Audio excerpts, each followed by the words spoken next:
Hi friends, నా పేరు శ్రీనివాస్. మీరు చూస్తున్నారు ఎస్పీఎన్ ఎడ్యుకేషన్ యూట్యూబ్ ఛానల్. ఇవాళ అందరికీ ఒక గుడ్ న్యూస్ చెప్పదలుసు. మొత్తానికి పాయింట్ ఏంటంటే Indian independence day. Okay, independence day విశేష తెలియజేస్తున్నాను. మీకు మీ కుటుంబ సభ్యులకు భారత స్వాతంత్ర దినోత్సవ శుభాకాంక్షలు తెలియజేస్తున్నాను. సో మొత్తంలో ఇవాళ మెయిన్ థింగ్ గా మనకి WDCW నుంచి women's and child development department నుంచి ముఖ్యంగా అంగన్వాడీ ఉద్యోగాలకు సంబంధించి ముఖ్యంగా 11,000 అంగన్వాడీ రిక్రూట్మెంట్ నోటిఫికేషన్ మనకు రిలీజ్ కాబోతుంది. అది ఈ రోజా మరి రేపటి నుంచా, ఎలా, ఎప్పుడు అండ్ ఏ జిల్లాలో ఎక్కడెక్కడ ఎన్ని వేకెన్సీ ఉన్నాయి, ఆ పర్టికులర్ డీటెయిల్స్ ఏంటో మనం షార్ట్ కట్ లో తెలుసుకుందాం. ఓకేనా? So let start our.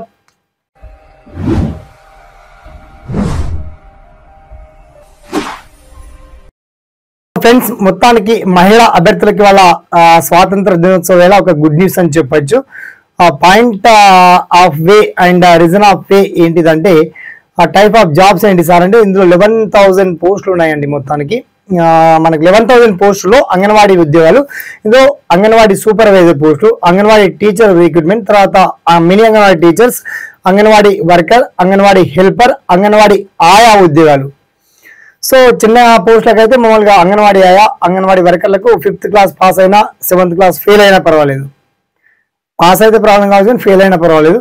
ఇలాంటి వాళ్ళకు కూడా ఈ గవర్నమెంట్ జాబ్స్ ఇస్తుంది ప్రభుత్వం. ఇది సెంట్రల్ గవర్నమెంట్ జాబ్స్ అయినప్పటికీ మన రాష్ట్ర గౌరవ మహిళా శిశు సంక్షేమ శాఖ మంత్రి ముఖ్యంగా మినిస్టర్ సీతక్క గారు తెలియజేశారు. అలాగే అంగన్వాడీ టీచర్లకేమో మినిమం 10th క్లాస్ పాస్ అయి ఉండాలి. అండ్ అంగన్వాడీ సూపర్వైజర్ వాళ్ళకు మినిమం డిగ్రీ అడిగారు. ఒక 100 మార్క్స్ కి క్వశ్చన్ ఎగ్జామ్ ఉంటుంది. ఆ ఎగ్జామ్ ప్యాటర్న్ కూడా డీటెయిల్స్ ఇచ్చాను మీకు. మరి ఏజ్ ఏంటిదంటే 18 to 36 years. So reservation holders మాత్రం 3 to 5 years ఇచ్చారు కాబట్టి అప్ టు 40 years వరకు కూడా అప్లై చేసుకునేటువంటి ఛాన్స్ కల్పించారు. సో ఇక్కడ పాయింట్ ఏంటంటే ₹1 కూడా అప్లికేషన్ ఫీ లేదు. అలాగే ₹1 కూడా పెట్టకుండా దరఖాస్తు విషయంలో కావచ్చు, అప్లికేషన్ ప్రాసెస్ కావచ్చు. అండ్ మెయిన్ ఎటువంటి ఎగ్జామ్ లేదు, డైరెక్ట్ గా సెలెక్షన్.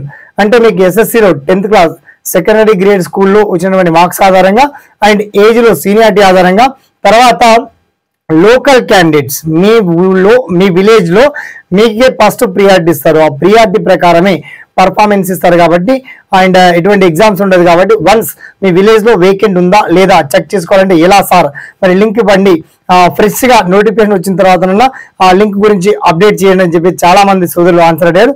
ఆ లింక్ ఏందో ఆల్రెడీ ఆల్ డిస్ట్రిక్ట్ వైజ్ గా తెలంగాణలో ఉన్నటువంటి పాత జిల్లాలు కావచ్చు, రీసెంట్ గా కొత్తగా ఏర్పడినటువంటి కొత్త జిల్లాల ఆధారంగా కంప్లీట్ డీటెయిల్స్ అన్ని చాలా క్లియర్ అండ్ వెల్కమ్ గా మీకు వీడియో కింద లింక్ ఇచ్చాను. మొత్తానికి అంగన్వాడీ నోటిఫికేషన్ అప్కమింగ్ సూన్ లో ఉంది. సో ఈ రోజు కావచ్చు, రేపు కావచ్చు, మొత్తానికి అంగన్వాడీ ఉద్యోగాలకు సంబంధించి 11,000 ఉద్యోగాలతో తెలంగాణలో మొత్తానికి అంగన్వాడీ ఉద్యోగాల జాతర మాత్రం కొనసాగుతుంది. మరి దరఖాస్తు ఎలా ఫిల్అప్ చేయాలి, ఎటువంటి సర్టిఫికేట్స్ ఉండాలి, ఆ పర్టికులర్ డీటెయిల్స్ మాత్రం చాలా వెల్ అండ్ క్లియర్ కట్ గా వీడియో కింద లింక్ మాత్రం అప్డేట్ చేయడం జరిగింది. ఓకేనా? అందరికీ all the best. Thanks for watching. జై హింద్.